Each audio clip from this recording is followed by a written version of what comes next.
계속해서 빌립보서 보고 있습니다. 2장 19절부터 30절입니다.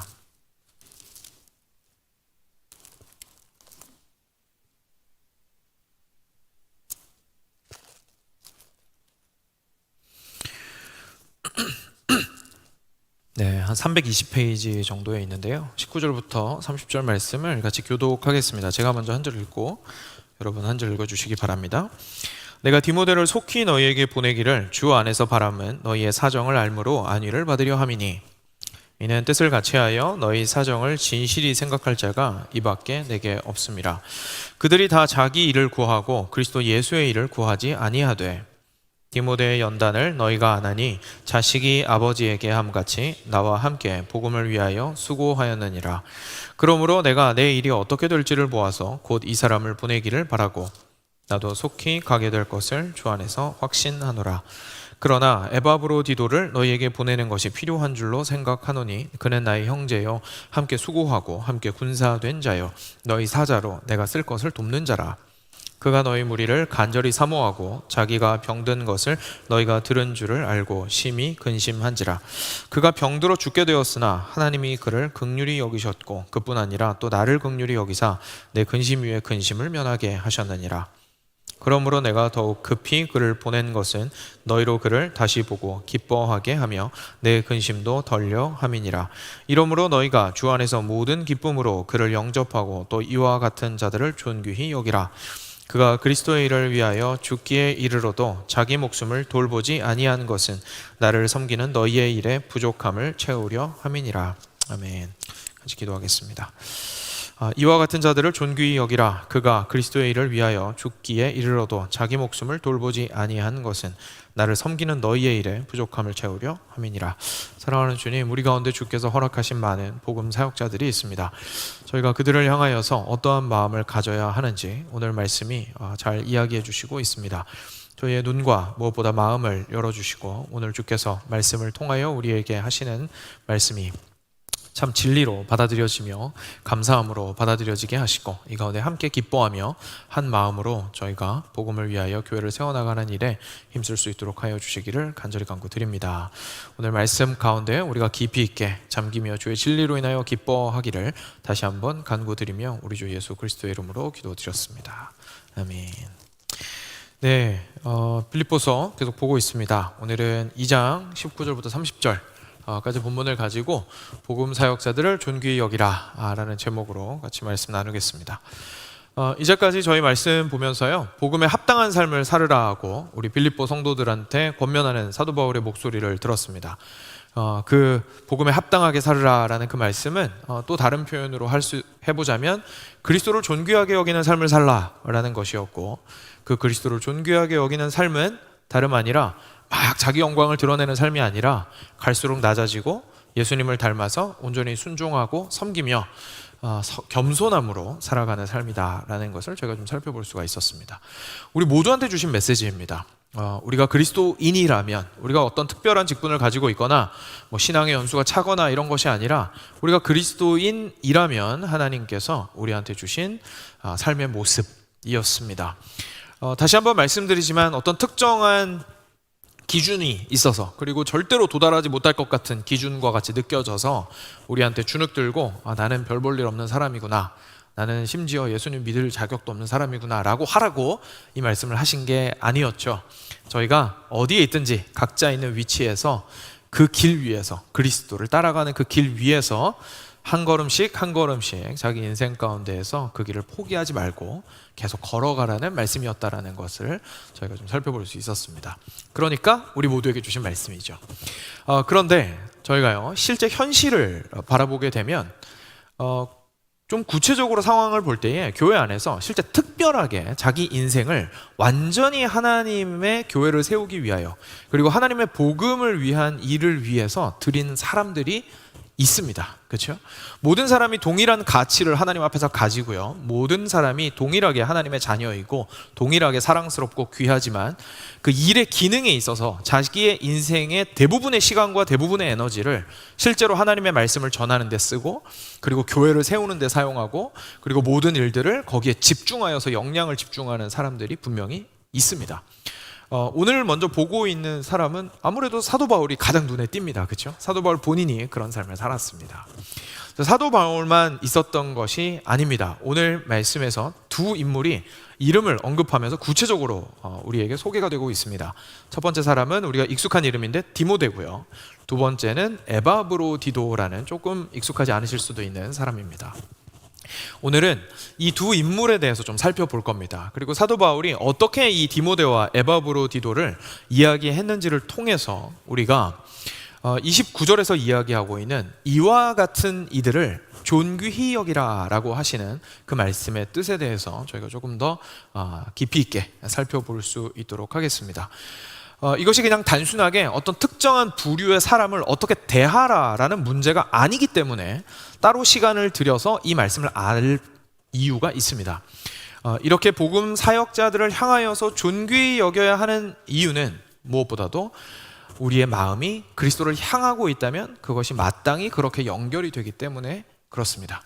그래서 그런 이유 때문에 이것이 복음 사역자를 존귀히 여기라는 말씀이 등장을 하는 것이기 때문에 그냥 단순하게 뭐 특정 영역에 있는 사람들을 어떻게 대하라는 처세에 대한 부분이라고 생각하지 마시고 우리가 복음을 어떤 마음으로 대해야 하는지에 대해서 좀 새로운 각도에서 바라볼 수 있는 시간이라고 생각을 하시면 도움이 많이 될 것 같습니다.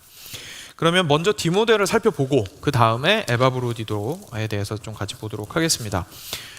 디모데 같은 경우에는요, 아마 많이들 들어보신 것이 당연한데 성경 여러 군데에서 많이 등장을 하는 인물입니다.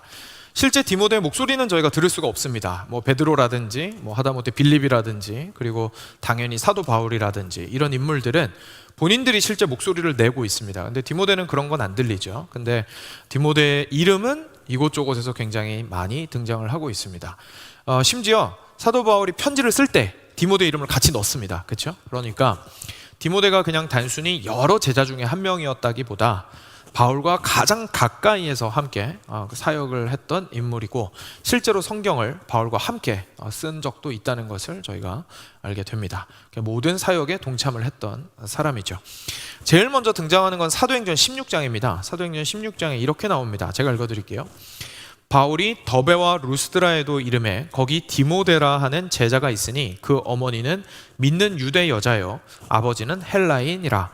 디모데는 루스드라와 이고니온에 있는 형제들에게 칭찬받는 자니 바울이 그를 데리고 떠나고자 할새 그 지역에 있는 유대인으로 말미암아 그를 데려다가 할례를 행하니 이는 그 사람들이 그의 아버지는 헬라인인 줄 다 알미러라 라고 이야기를 하고 있습니다. 그리고 제가 한꺼번에 설명하기 위해서 또 한 군데 더 읽어드리겠습니다. 디모데후서 1장 5절인데요. 이는 내 속에 거짓이 없는 믿음이 있음을 생각함이라. 지금 사도 바울이 디모데 본인한테 얘기를 하고 있는 중입니다. 이 믿음은 먼저 내 외조모, 외할머니죠. 외할머니 로이스와 너의 어머니 유니게 속에 있더니 너의 속에도 있는 줄을 확신하노라 라고 이야기하고 있습니다. 자, 이 두 부분만 좀 살펴보아도 디모데가 어떤 인물인지 저희가 좀 알게 됩니다. 디모데는요, 사도 바울이 사역을 하던 중간에 만난 젊은 청년이었습니다. 근데 그때에 이 사람은 이미 신앙적으로 많이 배우고 주님을 깊이 사랑하고 있는 사람이었습니다. 이 사람이 엄마는 유대인이었습니다. 이스라엘 사람이었던 거죠. 근데 아빠는 헬라인이었습니다. 여기서 말하는 헬라는 저희가 보통 이제 신약이 헬라어로 써 있다, 뭐 헬라 이렇게 얘기하는데 간혹가다 헷갈리시는 분들이 있죠. 헬라가 뭔지. 헬라가 한자로 그리스라는 말입니다. 그래서 그리스 말을 쓰는 이방인이라는 뜻입니다. 그래서 헬라 사람이었고요. 그러니까 다시 말해서 이 사람은 혼혈이었던 겁니다. 뭐 실제 피부색이 어땠는지는 저희가 알 수는 없지만 그냥 굉장히 단순하게 저희가 가지고 있는 스테레오타입으로 생각을 해보면 팔레스타인 지역에 있었던 그 사람의 모습을 한 엄마와 유러피언 아빠 사이에서 태어난 호녀라라고 저희가 생각을 해볼 수 있겠습니다. 그런 사람이 디모데였습니다. 두 가지 언어를 동시에 했겠죠. 그리고 다양한 언어들과 함께 다양한 문화를 접한 사람들이었을 거고요. 근데 거기에서 신앙을 잃어버리지 않는 사람이었습니다. 신앙의 뿌리는 외할머니였습니다. 그래서 외할머니로부터 그 신앙이 전수가 되었고 어머니에게로 그리고 어머니에게서부터 본인에게로 전수가 된 어릴 때부터 우리가 소위 얘기하는 귀한 믿음의 가정에서 큰 자녀였다는 사실을 저희가 알게 됩니다. 근데 이 사람은 정말 복음을 사랑했습니다. 그래서 사도 바울이 딱 보니까 같이 일할 만한 친구인 거예요. 그래서 데리고 다니기로 결정을 했습니다. 근데 문제가 있었죠. 이 사람이 아빠가 헬라인이다 보니까, 그리고 살고 있던 동네도 사실 이방인들이 많던 동네다 보니까 할례를 아직 안 한 거예요. 근데 아시다시피 유대인들은 할례 안 한 사람이랑은 상종을 안 합니다. 태어난 지 8일 이후에 원래 할례를 받아야겠지만 지금 전도를 하다 보면 결국 사도 바울의 그 전도 전략이 각 지역을 돌아다니면서 유대인 회당에 먼저 들어가거든요. 그리고 유대인들한테 전도하기 시작합니다. 근데 할례 받지 않은 사람 데리고 다니다가 전도하는데 걸림돌이 되겠죠. 그러니까 디모데한테 할례 받으라고 했습니다. 그랬더니 디모데 어떻게 합니까? 다 컸는데 할례 받습니다. 그러니까 이 사람 지금 어떤 사람이에요? 복음 정말 사랑하는 사람입니다. 정말로 주님을 전하고 싶은 마음이 있어서 자기가 좀 불편하더라도 그 과정을 통해서 내가 복음을 전하는 데에 쓰임을 받을 수 있다면 그 정도 어려움은 내가 충분히 감수하겠습니다. 나는 할례 안 받아도 되지만, 난 자유롭지만 내가 그 할례를 택함으로써 주님의 복음을 전하는 데 일조하고 싶습니다 라고 이야기를 할 수 있었던 그런 인물이었습니다. 너무 귀한 사람이죠. 이런 디모데는 나중에 가면요, 에베소 교회의 담임 목사로서 소개가 됩니다. 그래서 이 그 디모데가 그냥 단순하게 사도 바울과 함께 돌아다니면서 전도만 됐던 것이 아니고, 실제로 나중에는 사도 바울은 계속 돌아다녔지만 에베소라는 도시에 본인은 정착을 해서 거기에서 담임 목회자로서 거기에 개척된 에베소 교회를 함께 섬기고, 그리고 목양하고 말씀을 전하고 하였던 사람이었다는 것을 저희가 전체적인 디모데가 나오는 부분들을 보면 저희가 발견을 할 수가 있습니다. 굉장히 사역적으로도 아주 다양한 경험들을 했던 사람이고요. 그래서 저희가 실제로 디모데의 목소리를 들을 수는 없지만 이 정도만 딱 들으셔도 이 인물 생각보다 교회사에서 굉장히 큰 역할을 한 사람이겠구나, 초대교회에 진짜 큰 영향력이 있었겠다 싶은 그런 사람이라는 것을 저희가 충분히 추론할 수가 있습니다. 그래서 저희가 보통 생각을 잘 못하는 인물이지만 정말 소중하고도 중요한 인물이었습니다. 근데 이 사람이 오늘 말씀에서 좀 구체적인 맥락 속에서 등장을 하게 됩니다. 오늘 본문에서는 왜 얘기가 나왔을까요? 저랑 같이 말씀 따라오시면서 보시면 되겠습니다. 오늘 본문 19절 부분부터 제가 읽으면서 차근차근 설명을 드리겠습니다. 내가 디모데를 속히 너희에게 보내기를 주 안에서 바람은 이라고 이야기합니다. 그러니까 사도 바울이 지금 디모데를 누구한테 보내고 싶은 겁니까? 이 편지 지금 누구한테 쓰고 있죠?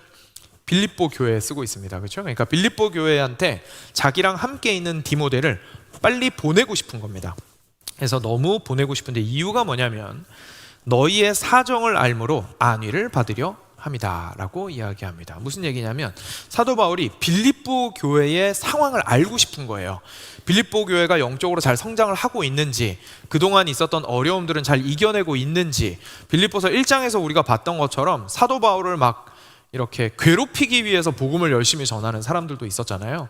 그러니까 그런 다양한 상황들 속에서 받는 영향들을 어떻게 좀 잘 걸러서 진리 가운데 올바르게 잘 서 있는지 그 상황을 사도 바울이 너무 알고 싶었습니다. 그래서 디모데를 보낸 것이었죠. 그런데 이 디모데를 그냥 보내서 자기가 얘기 듣고 안위를 얻으려고만 한 것이 아니었습니다. 이 디모데라는 사람한테 이 중요한 일을 맡길 만한 자격이 있었습니다.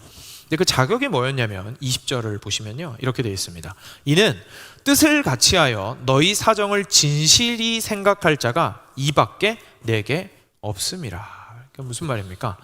내 주변에 디모데만한 사람이 없습니다. 내 주변에 디모데만한 사람이 없습니다. 내 주변에 내가 수많은 사역자들을 봤습니다. 어떤 사람들 나랑 같이 하다가 중간에 떨어져 나갔고요. 어떤 사람들은 심지어 나를 미워하는 마음으로 열심히 사역을 하고요.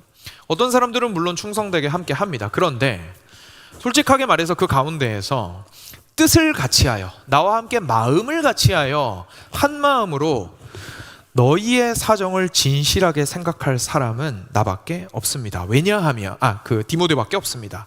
왜냐하면 21절에 그들이 다 자기 일을 구하고 그리스도 예수의 일을 구하지 않았기 때문입니다. 여러분, 우리 시대만 보는 게 아닌 거죠. 초대교회에 바울 본인이 그리고 12사도가 열심히 돌아다니면서 전도하고 직접 본 예수님을 증언하고 있는 그 시대에도 여러 사역자들 가운데에서 자신의 유익을 위해서 사역하는 사람이 굉장히 많이 있었다는 것을 저희가 보게 됩니다. 그 가운데서 그리스도의 일을 자기의 일보다 앞세우는 사람, 다시 말해서 이제까지 빌립보서를 통해서 우리가 배워왔던 표현에 따르면 그리스도를 존귀히 여기는 삶을 사는 사람, 복음에 합당한 삶을 사는 사람을 찾기가 참 어려웠다는 것을 저희가 알 수가 있습니다. 그러니까 이게 여러분 당연히 주변에서 많이 보이는 일이 아니라는 것을 저희가 좀 알 수가 있죠. 근데 너무 감사하게도 디모데는 그런 사람이었습니다. 그래서 디모데는 이런 의미에서 한 마음이었던 거예요. 바울이랑. 뭐죠? 바울만 사랑한 것이 아니라 그리스도를 너무 깊이 사랑했던 겁니다.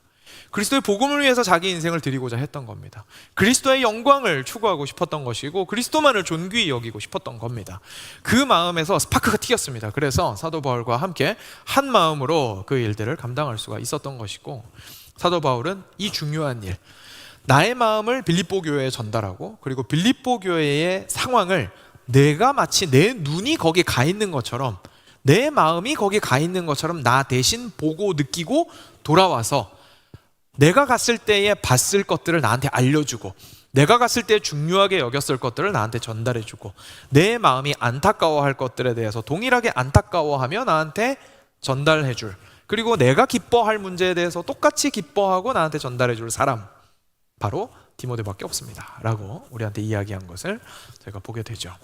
디모데가 얼마나 사도 바울과 가까웠을 뿐만 아니라 그 복음에 대해서 강한 열정을 가지고 있었는지를 저희가 확인을 할 수가 있는 부분입니다. 그리고 이것은 22절을 통해서 더 확실해지는데요, 22절에 이렇게 나오죠. 디모데의 연단을 너희가 안하니라고 얘기합니다. 여기서 말하는 연단이라는 것은 저희가 보통 생각을 할 때에는 그냥 어려운 일, 힘든 일, 고난, 고통, 이제 이런 것들을 보통 생각을 하기가 쉬운데요, 여기서 연단이라고 번역된 이 원래 원어는, 헬라어 원어는 사실 증명하다에 좀 더 가깝습니다. 그러니까 이 연단이 고생하다에 포커스가 있는 게 아니고요, 고생을 통해서 뭔가 증명되다라는 게 포인트가 있는 단어입니다. 그러니까 지금 무슨 얘기를 사도 바울이 하고 싶은 거냐면 이런 겁니다. 여러분들도 아시잖아요, 이런 얘기입니다. 빌립보 성도 여러분, 여러분도 디모데 아시죠? 디모데는요 너무 많은 어려움들을 겪었습니다. 저랑 같이 선교 여행 같이 다녔고요, 말씀에도 항상 충실하게 스스로 살아낼 뿐만 아니라 전달하려고 애썼고요, 그리고 나랑 같이 있는 동안에 많은 고난과 고통을 겪었습니다. 그런데 그때마다 이 사람은 자기 자신을 위해서 이 일을 하고 있는 것이 아니라는 것을 스스로 증명했습니다. 거기에서 선택의 기로에 있을 때마다 그리스도의 영광을 선택했습니다. 거기에서 고난 가운데 있을 때마다 그리스도가 존귀히 되기를 원했습니다. 그는 그의 삶을 통하여 자기 자신의 마음이 어디 있는지 확실하게 드러내 주었습니다. 여러분도 아시죠? 저만 얘기하는 거 아닙니다. 빌립보 교회 성도 여러분들도 명확하게 아시는 바일 겁니다 라고 이야기를 하고 있습니다. 디모데는 이런 사람이었던 거죠. 그리고 이 디모데는 또 다른 측면을 바울과 공유하고 있었는데, 이것을 또 바울이 한 번 더 이야기를 합니다. 이어지는 구절이 이렇게 나옵니다. 자식이 아버지에게 함같이 나와 함께 복음을 위하여 수고하였느니라. 사도 바울은 디모데와 자신의 관계를 아버지와 자식의 관계라고 생각했습니다. 그래서 실제로 고린도전서에 보면 믿음 안에서 참 아들 된 디모데, 고린도전서에는 사랑하는 신실한 아들이라고 표현했습니다. 사랑하는 신실한 아들이라고 표현했고, 그 외에도 디모데한테 직접 쓴 편지가 성경에 있죠. 디모데 전서랑 디모데 후서가 있는데 거기에도 각각 믿음 안에서 참 아들 된 디모데, 그리고 사랑하는 아들 디모데라고 불렀습니다. 그러니까 정말로 이 디모데를요 그냥 단순하게 데리고 다니는 몸종이라든지 아니면 자기와 일을 같이 하는 동료 수준에서 그치지 않았고, 아버지와 아들의 뗄래야 뗄 수 없는 관계, 그리고 그냥 단순하게 겉으로 드러나는 의견들만 공유해서 함께 사역을 하는 사람이 아니라 정말 속에 있는 뜻과 마음을 함께 하는 사람으로서 디모데를 여겼던 겁니다. 스승과 제자라는 표현이 있습니다. 여기에서 스승이라는 표현은 우리 문화권에서 우리가 일반적으로 선생이라고 부르는 것과는 조금 차이가 있죠. 선생은 무엇을 잘 가르쳐주고 기술을 행할 수 있도록 도와주는 사람을 보통은 선생님이라고 부르는 것 같습니다. 물론 더 큰 의미를 가지고 있을 수는 있습니다만, 스승이라는 단어랑 비교를 했을 때는 상대적으로 좀 그런 것 같습니다. 근데 스승이라는 말을 아무한테나 쓰지 않는 이유는 뭐냐면, 정말로 마음과 뜻을 하나로 하여 그 사람의 삶 자체를 따라감으로써 배우고자 하는 사람을 우리가 스승이라고 말하기 때문이죠. 그래서 이 스승과 제자의 관계를 우리는 아버지와 아들의 관계에도 비유해 볼 수 있는 것이고, 실제로 그 당시에 유대 문화권이나 헬라 문화권이나 아버지와 아들의, 스승과 제자를 비교하는 것이 그렇게 드문 일은 아니었습니다. 실제로 유대인들이 지혜를 많이 집약되어 있다고 생각해서 소중하게 여기는 책 중에 하나인 탈무드에 이런 표현도 있습니다. 누군가 다른 사람에게 토라를 가르친다면, 토라는 이제 모세오경을 얘기하죠. 유대인들이 가장 중요하게 생각하는 율법서입니다. 만약에 누군가가 다른 누군가에게 토라를 가르친다면 성경은 그를 자기를 낳은 자처럼, 다시 말해서 아버지처럼 그를 대하라고 가르칩니다 라고 탈무드에 써 있는 내용이 있습니다. 더 쉬운 말로 좀 축약해서 말하자면, 하나님의 말씀을 전하는 사람을 아비처럼 여기라 라는 말이 성경에 있다라고 토라가 이야기를 하고 있다는 얘기입니다. 죄송합니다. 탈무드가 얘기하고 있다는 얘기입니다.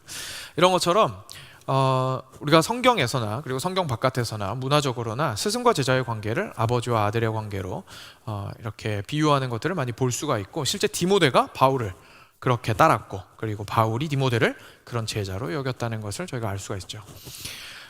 그런데 여기에서는요, 조금 더 눈여겨볼 수 있는 그냥 단순한 아버지 아들 관계가 아니라는 것을 저희가 여기 나오는 작은 표현에서 좀 발견할 수가 있습니다. 왜냐하면 다시 한번 눈으로 따라오시면요, 여기 이렇게 되어 있습니다. 자식이 아버지에게 한 것처럼 나에게 수고하였다라고 하지 않았습니다. 그죠? 자식이 아버지에게 한 것처럼 디모데가 나에게 했습니다라고 말하지 않았습니다. 지금 뭐라고 얘기했냐면, 자식이 아버지에게 하였던 것처럼 나와 어떻게 해요? 함께 무엇을 위해서요? 복음을 위해서 수고했습니다 라고 이야기하고 있습니다. 지금 디모데의 초점과 관심이 어디에 집중되어 있다는 얘기입니까? 뭘 강조하고 싶은 겁니까? 물론 바울을 사랑하지만 그보다 더 궁극적으로 눈이 어디가 있다는 겁니까? 복음에 가 있다는 얘기입니다. 그래서 사도 바울은 이 디모데를 어떻게 여겼냐면, 물론 나이 차이도 있고 자신이 데리고 다니면서 훈련시키고 가르쳐서 실제로 아들 뻘이기도 하고 아들로 삼고 함께 지내기도 했지만, 그것을 더 넘어서서 우리는 함께 복음을 위하여 사역하는 동역자입니다 라고 강조하고 싶어서 지금 이렇게 표현을 하고 있는 것이죠. 아버지와 아들의 절대로 뗄래야 뗄 수 없는 그 관계처럼 우리도 함께 복음을 위하여 수고하고 있습니다. 그리고 놀랍게도 여기에서 수고한다라는 이 표현은요, 한국말로 그냥 단순히 수고한다라고 번역하기엔 좀 아까운 단어입니다. 왜냐하면 이 단어는 원어로 종노릇하다라는 뜻이기 때문에 그렇습니다. 그러니까 지금 사도 바울 뭐라고 얘기하는 겁니까? 디모데는요, 저랑 같이 가면 힘들다는 거 알고 있어요. 복음을 위해서 종노릇하고 있습니다.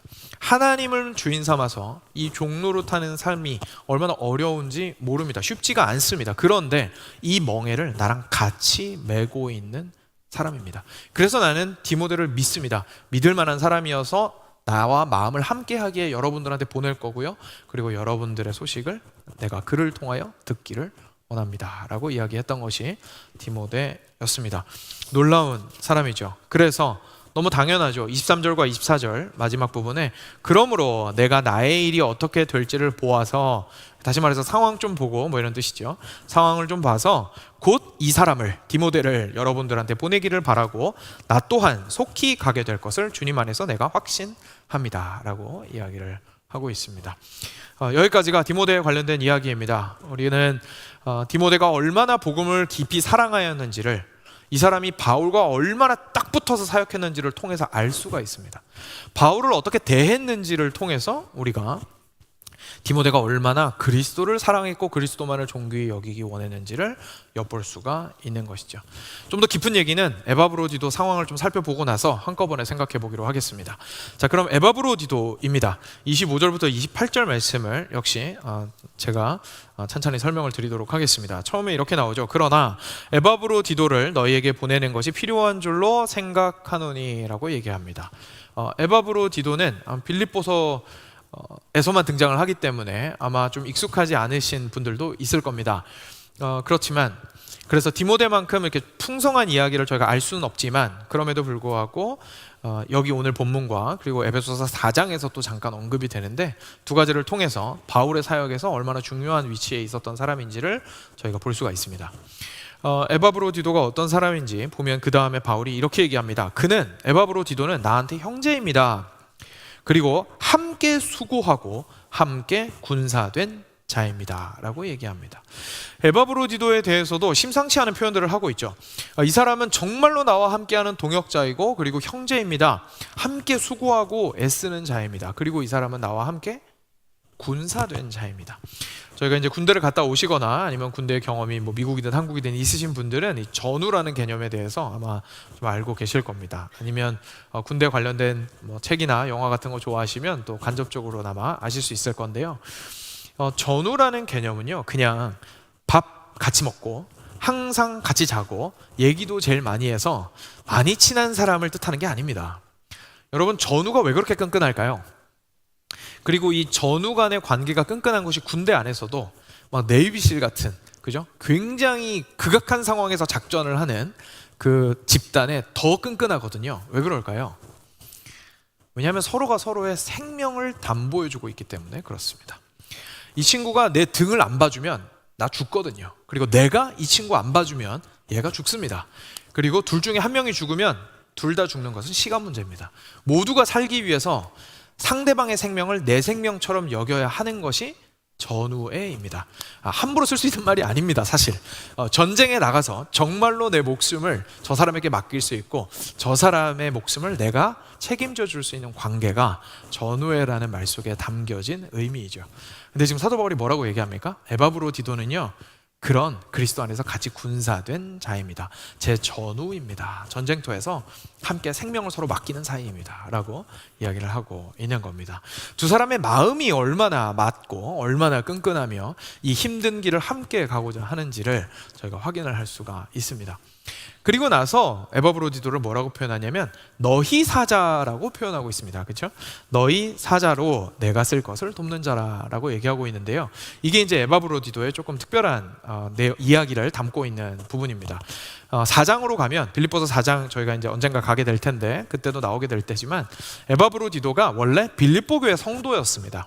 원래 빌립보 교회 출신인데 빌립보 교회에서 헌금을 모은 거예요. 그래서 그 헌금을 바울을 위해서 모은 거였기 때문에 에바브로디도가 그 헌금을 가지고 바울한테 전달하는 역할을 했던 겁니다. 그리고 나서 지금까지 계속 바울 곁에서 바울을 섬기고 수발 들고 그리고 위로하고 하는 일들을 하고 있었던 거죠.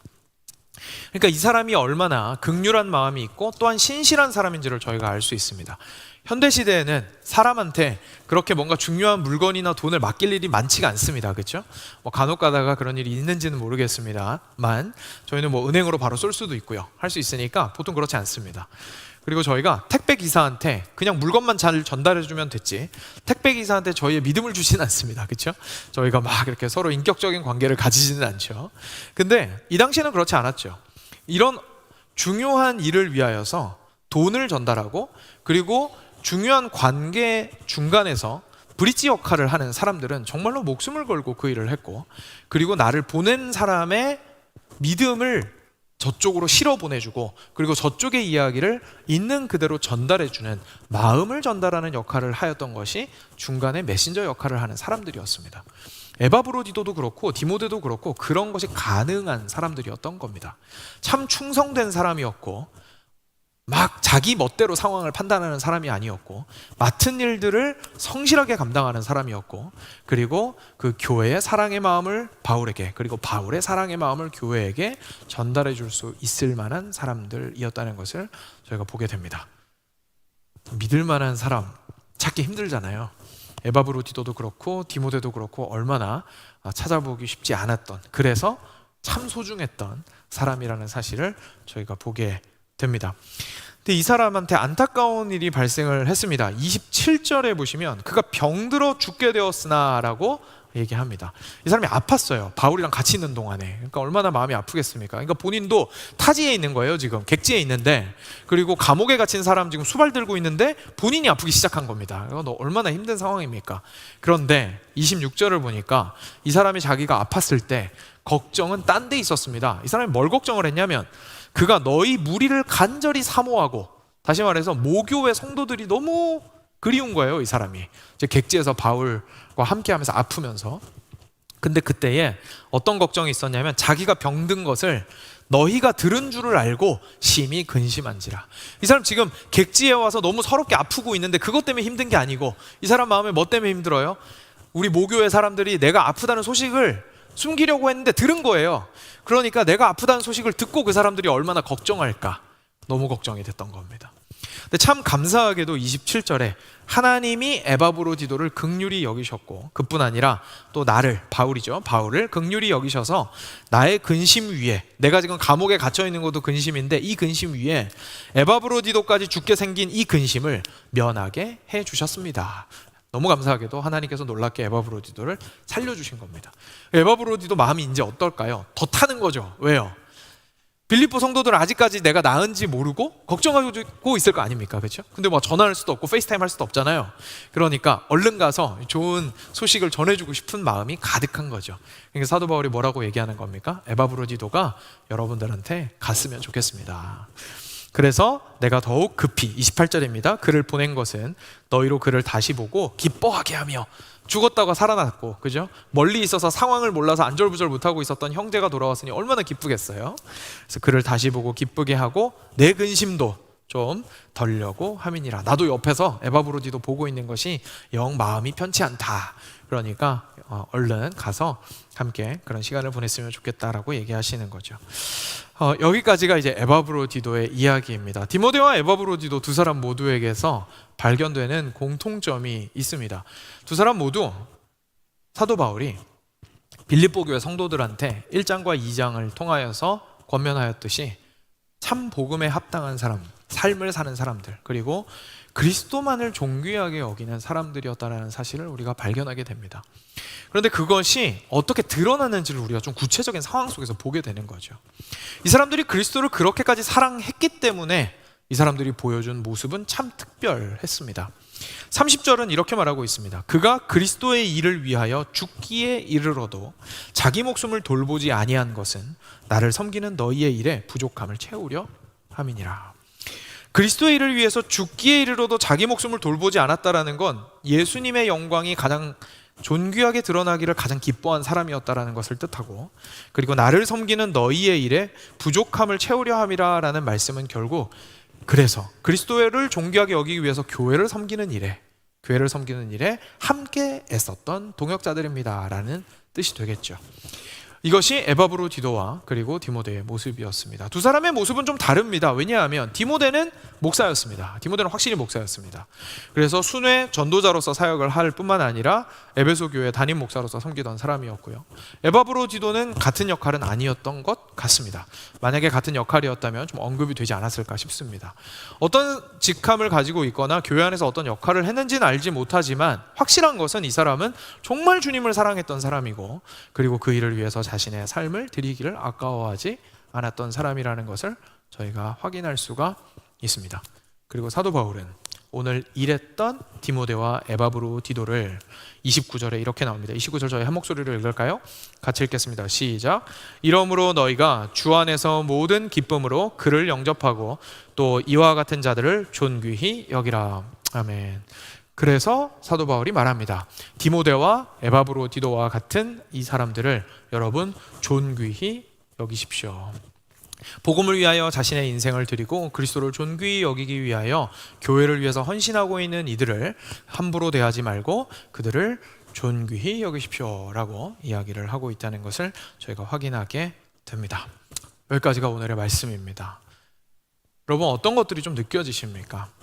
사실 굉장히 직접적으로 적용하기 어렵지 않습니다. 굉장히 쉽습니다. 그렇죠?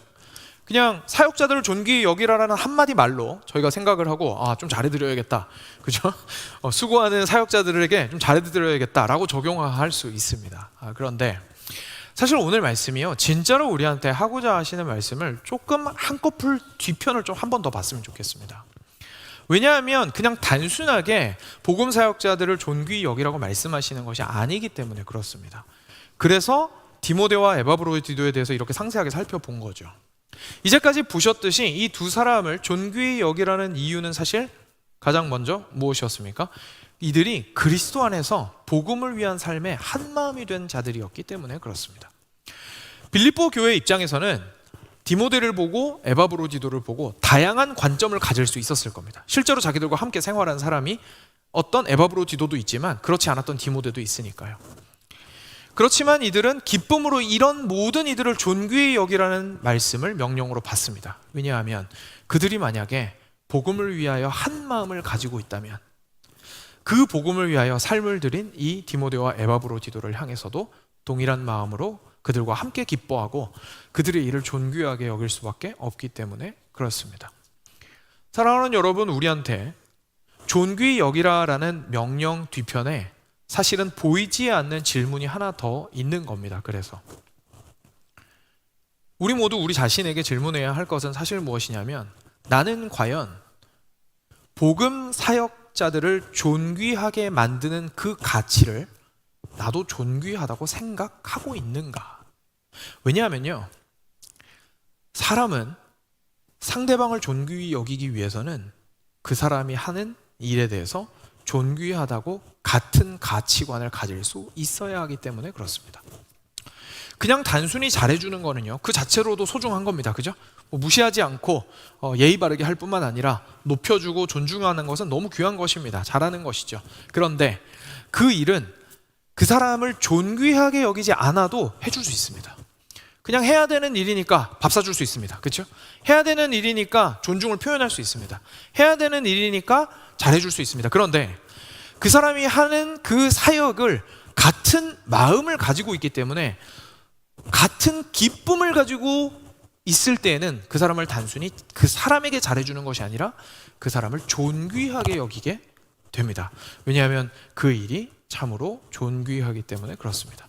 그래서 방금 말씀드렸던 것처럼 그리스도를 존귀하게 여기는 마음이 우리 안에 있는 것이 너무나 중요한 이유가 여기에 있습니다. 우리는 목사라든지 선교사라든지 다양한 영역에 있는 전임 사역자들을 존중합니다. 그렇죠? 그들을 많이 수고하고 있습니다. 그런데 그들을 존중할 때에 이유가 뭐냐는 거죠. 이유가 대부분의 경우에는 하나님께서 그를 택하셨기 때문에 인 경우가 참 많이 있고요. 그죠? 하나님께서 그를 택하셨기 때문에, 그래서 특별하게 뭔가 교회에서는 위치가 다르니까 라고 생각할 때가 있고요. 또는 그가 가지고 있는 간증이나 그가 가지고 있는 체험이나 심지어 그가 가지고 있는 은사가 너무 대단해 보여서 그럴 수도 있습니다. 그렇죠?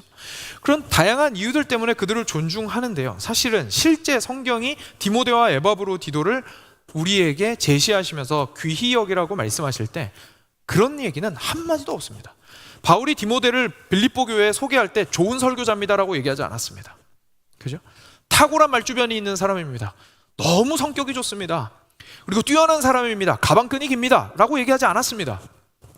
이 사람이 교회 개척을 해가지고요, 몇 군데를 개척을 해서 몇 명을 만들었습니다. 라고 얘기하지 않았습니다. 이 사람이 진짜 고생 많이 했습니다. 라고도 얘기하지 않았습니다. 뭐라고 얘기했습니까? 우리 복음으로 한마음 된 사람들입니다. 그리고 우리 복음으로 한마음 되려면요, 겸손하지 않으면 불가능합니다. 그러니 이 사람들은 참 복음으로 하나 되어 자기가 그리스도와 같이 낮아질 줄 아는 사람들입니다. 그것에 인생 걸었습니다. 그것이 목사로서의 디모데의 역할이든지, 목사는 아닐지라도 자기가 할 수 있는 섬김을 다하고 있는 에바브로디도의 모습이든지, 그들 모두 같은 마음으로 그렇게 하였습니다. 그러니 이들을 존귀하게 여기십시오 라고 오늘 말씀은 우리에게 전달해 주시고 있는 것이죠. 사랑하는 여러분, 이 모든 것들은요, 저희들한테 사실 굉장히 생소한 것들입니다. 디모데와 바울의 관계를 생각해 보면 더 그렇습니다. 디모데와 바울의 관계는 스승과 제자의 관계였습니다. 여러분들 혹시 오늘 제가 스승이라는 표현을 좀 여러 번 썼는데, 오늘 제가 쓰기 전에 스승이라는 표현 언제 들어보셨습니까? 잘 안 쓰는 말입니다. 그죠? 잘 안 쓰는 말입니다. 선생님이라는 말이야 자주 쓰지만 스승이라는 말은 잘 안 씁니다. 우리는 우리에게 무언가 좋은 기술과 정보를 전달해 주어서 내 삶이 윤택해지도록 만드는 사람을 좋아합니다. 왜냐하면 그는 내 인생에 도움이 되기 때문입니다. 하지만 내가 머리를 낮추어야 하고, 내가 말씀에 순종해야 하고, 내가 그의 삶을 바라보고 따라가야 하는 것은 사실 굉장히 어려운 문제입니다. 그냥 단순하게 듣고 배우는 거랑 완전 다른 문제입니다. 그렇기 때문에 스승은 사실 찾기도 힘들고, 있어도 내가 그의 제자가 되기가 쉽지가 않습니다. 근데 이 시대 분위기 자체가 스승을 필요 없게 만들고 있죠. 이 시대는 누군가에게 머리를 숙이는 것을 부끄럽다라고 가르치고 있습니다. 먼저 경험이 많은 이들을 향해서 지혜롭게 듣는 것을 가르치기보다는, 먼저 마음을 열고 듣기를 가르치기보다는 자기 안에서 답이 있다라는 사실을 당당하게 얘기하는 것을 어떻게 해야 하는지를 아이들은 먼저 배웁니다. 그리고 그것이 더 중요하다고 이야기하는 시대를 살고 있습니다. 사랑하는 여러분, 하지만 성경은 지혜가 듣는 데서 온다고 말합니다. 우리는 말하기 전에 듣는 것을 배워야 합니다. 앞서가기 전에 따르는 것을 할 줄 알아야 됩니다. 내가 결정하기 전에 순종하는 것을 어떻게 해야 하는지 배워야 합니다. 제자가 돼본 적이 없으면 절대로 스승이 될 수 없습니다. 그런데 문제는 예수님께서 제자를 뽑으셨다라는 사실입니다. 예수님께서는 내가 좋은 얘기 많이 해줄 테니까 받아 적어서 잘 전달해라라고 하지 않으셨습니다. 예수님은 제자들에게 모든 것을 버려두고 나를 쫓으라고 하셨습니다. 그리고 실제로 제자들과 함께 그 삶을 살아가시고 스승의 자리에서 제자들에게 아비의 역할을 하셨던 것을 저희가 보게 됩니다. 사랑하는 여러분, 기독교 신앙은 진리를 목록으로 받아들이는 종교가 아닙니다. 기독교 신앙은 진리를 인격으로 받아들이는 종교입니다. 삶이 전달되는 것이지 교리가 전달되는 것이 아닙니다. 교리가 필요 없다는 게 아닙니다. 너무 중요합니다. 그런데 삶화된 교리가 전달된다는 얘기입니다. 그래서 우리가 필요한 것은, 좋은 가르침보다 더 중요한 것은 사실 좋은 스승입니다. 우리가 그런데 인간 스승을 따를 필요도 못 느껴요. 그리고 그런 사람을 찾기가 너무 힘들어요. 그런 문제가 있을 때에 예수님은 어떻게 따르겠습니까? 눈에도 안 보이는데, 그렇죠? 눈에도 안 보이는데. 그렇기 때문에 우리가 스승을 잃어버린 것은 사실 우리에게 너무나 큰 손해입니다. 스승을 찾기 어렵다라는 사실을 우리 마음대로 바꿀 수는 없을 겁니다. 없는 스승을 만들어낼 수는 없는 노릇이니까요. 그렇지만 우리는 우리 자신을 좀 돌이켜보면서, 과연 나는 스승이 필요하다라는 생각을 하기는 했던가라는 질문은 해볼 수 있어야 된다는 얘기입니다. 나는 과연 사람을 통하여 무엇을 배우고자 하였는가라는 생각은 조금 해볼 수 있어야 된다라는 것을 저희가 오늘 말씀을 통해서 깨닫게 되는 거죠. 디모데는 그럴 수 있는 사람이었습니다. 그리고 이런 스승을 찾는 사람은요, 듣는 사람이죠. 듣는 사람은 겸손한 사람입니다. 낮아지지 않으면, 먼저 자신이 할 말을 닫고 듣지 않으면, 겸손하지 않으면 그는 제자일 수 없습니다.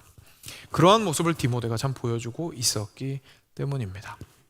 그래서 귀하게 여기라고 얘기한 것이죠. 그리고 에바브로디도의 경우에도 마찬가지입니다. 에바브로디도 같은 경우에는 현재 시대에 우리는 공동체보다는 개인에게 너무나 집중되어 있는 이 시대에 자기보다 공동체를 크게 사랑하고 그들을 위하여 섬기기를 아까워하지 않는 모습을 보여주었습니다. 어디서 출발해서요? 그리스도를 사랑하는 마음에서 출발해서. 그 한 마음으로 에바브로디도는 정말 빛도 없이 이름도 없이 그 가운데서 섬기고 있었습니다. 물론 그래서 사도 바울의 언급으로 영원토록 이 말씀에 기록되기는 했으나, 실제 그 당시에 디모데만큼 어쩌면 알려지지 않았을 수도 있겠죠. 그럼에도 그는 참 귀한 사역을 그 가운데서 감당하고 있었고, 바울은 분명히 그를 존귀히 여겨주라고 이야기하면서 그가 하는 일이 얼마나 가치 있는 일인지를 우리한테 말해주고 있습니다. 사랑하는 여러분, 이것이 오늘 말씀이요, 우리한테 강력하게 말씀해 주시고 있는 바입니다. 복음 사역자들을 존귀히 여기라라는 말씀은 1차적으로 실제로 복음을 위하여서 전 생애를 드리고 있는 이들에게 존중을 표하고 잘해주라라는 뜻으로 해석될 수도 있겠지만, 그보다 더 중요한 것은 같은 마음을 품어야 한다라는 뜻입니다. 우리가 그들을 존중하게 되고 그들을 존귀히 여기게 되려면 같은 것을 귀하게 여기고 있어야 합니다. 그래서 우리 자신에게 먼저 질문해 봐야 하는 거죠. 과연 내가 저 사람을 존귀하게 여기지 않는 이유는 어쩌면 내가 복음을 존귀하게 여기지 않고 있어서는 아닌가 라고 우리가 우리 자신에게 반문해 볼 수 있어야 한다라는 얘기입니다. 이 이야기가 이 땅 가운데서 절대로 아무에게나 그냥 단지 사역자라는 타이틀을 달고 있으면 그에게 다 이야기를 듣고 순종하고 잘해줘야 된다는 뜻은 당연히 아니죠. 그렇기 때문에 순종하라라는 말씀이 아니라 존귀히 여기라고 말씀하시고 있는 것 같습니다. 그들이 디모데와 에바브로디도 같은 사람 찾기 어려웠다는 것도 오늘 말씀에서 분명히 이야기하고 있습니다. 그러나 만약 그들이 복음을 위하여 자신의 생명을 드리고 있다면, 자기 일보다 그리스도의 일을 앞세우고 있다면, 그리고 그리스도를 존귀히 여기고 있다면 나도 그런 삶을 살고자 하는 사람으로서 인생 전체를 들여 그 인생을 살고 있는 그 사람을 참 존귀히 여길 수 있어야 한다는 것이 오늘 말씀이 우리에게 권면하시고 있는 바입니다. 사랑하는 여러분, 그런 교회는 참 아름다울 겁니다. 그렇죠? 섬기는 자가, 그리고 앞에서 인도하는 자가 그리스도만으로 기뻐하고 그리스도의 영광만을 구하고, 그리고 성도들이 함께 서로가 서로를 그 같은 마음으로 존귀히 여기며 앞서가고 있는 리더십을 그렇게 존귀히 여기는 것은 너무 행복한 교회의 모습일 겁니다. 그런 교회 모습을 우리 모두 함께 꿈꿨으면 좋겠습니다. 교회 안에 많은 사역자들이 있습니다. 저를 포함해서. 우리는 우리 안에서 복음에 합당한 사역자들이 되기 위해서 노력할 겁니다. 저는 우리 사랑하는 다른 동역자들이 너무 잘해주고 있지만 계속해서 함께 복음 안에 연합할 것에 대해서 강조를 하였고 할 것이고요. 그리고 그러한 마음으로 우리가 올바른 리더십이 되기 위해서 애쓸 겁니다. 여러분들께서 하셔야 되는 것은 거기에 마음을 함께 하시는 겁니다. 그렇다면 서로가 서로를 존귀히 여기고 사랑하는 것은 자연스럽게 이루어질 수 있으리라 생각합니다. 이것이 하나님께서 주신 참 귀한 교회의 모습인 것을 저희가 다시 한번 바라보면서 기쁨으로 주님께 나아갔으면 좋겠습니다. 네, 함께 기도로 주님께 들으신 말씀 기억하시면서 나아가도록 하겠습니다.